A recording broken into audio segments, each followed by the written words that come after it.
मनोज जरांगे पाटील यांचा उपोषणाचा आज 14 दिवस आहे.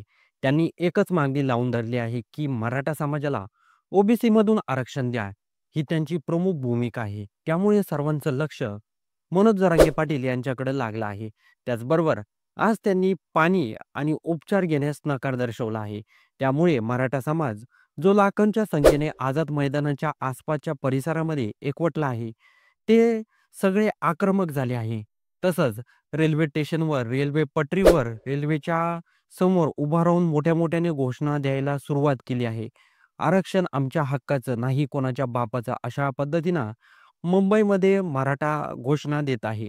तर विरोधकांकडून सरकारवर टीका होत आहे, की टीका मनोज जरांगे पाटील यांच्या उपोषणाकडे लक्ष देत नाहीये, की सरकार अजिबात त्यांच्याकडे लक्ष देत नाहीये. त्यांना जाणून-बुजून दुर्लक्ष केलं जात आहे, असा आरोप विरोधकांकडून होत आहे.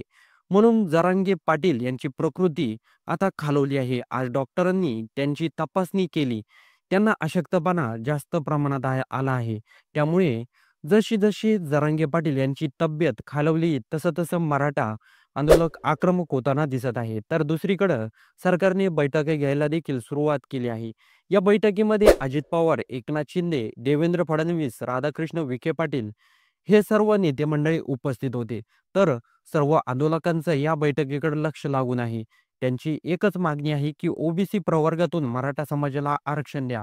देवेंद्र फडणवीस यांनी माध्यमाशी बोलताना स्पष्ट केलं आहे, की आम्हाला ओबीसीतून आरक्षण देता येणार नाही. कारण तुम्ही आत्ता जो हट्ट करत आहे, तो फक्त तुम्हाला फसवून आम्हाला काही फायदा नाहीये. खोटं बोलून काही फायदा नाहीये. तुम्हाला आरक्षण टिकणारं द्यायचं आहे. आरक्षण आम्ही देणार आहोत. पण थोडासा संयम ठेवायला हवा, अशी भूमिका देवेंद्र फडणवीस यांनी बोलून दाखवली आहे. तर आज जरांगे पाटलांचा आंदोलनाचा 4था दिवस आहे. तर इकडं गुणरत्न सदावर्ते यांनी कोर्टामध्ये याचिका दाखल केली आहे, की जरांगे यांचं आंदोलन बेकायदेशीर आहे. याचिका सदावर्ते यांनी दाखल केल्यानंतर कोर्टामध्ये 1:30 वाजता सुनावणी पार पडणार आहे. या सुनावणीमध्ये गुणरत्न सदावर्ते हे मुंबईमध्ये जे मराठा आंदोलक आलेले आहेत, ते सर्व आंदोलक बेकायदेशीर आहे असा युक्तिवाद करणार आहे. त्यांना कोर्टाच्या परिसरात आणण्यात आलं आहे. त्याचबरोबर त्यांच्यासोबत पोलिसांचा मोठा फौजफाटा आहे. कोर्टाकडून काही निकाल येतो का याकडे सर्वांचंच लक्ष लागून आहे. दुसरीकडे सरकार बैठका घेत आहे. कारण लोक दिवसांदिवस आक्रमक होताना दिसत आहे. मनोज जरांगे यांची तब्येत देखील खालावली आहे.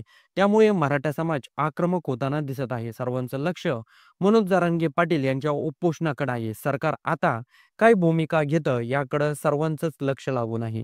तर तुमचं मराठा आरक्षणाबद्दल काही मत असेल तर कमेंट बॉक्समध्ये नक्की नोंदवा.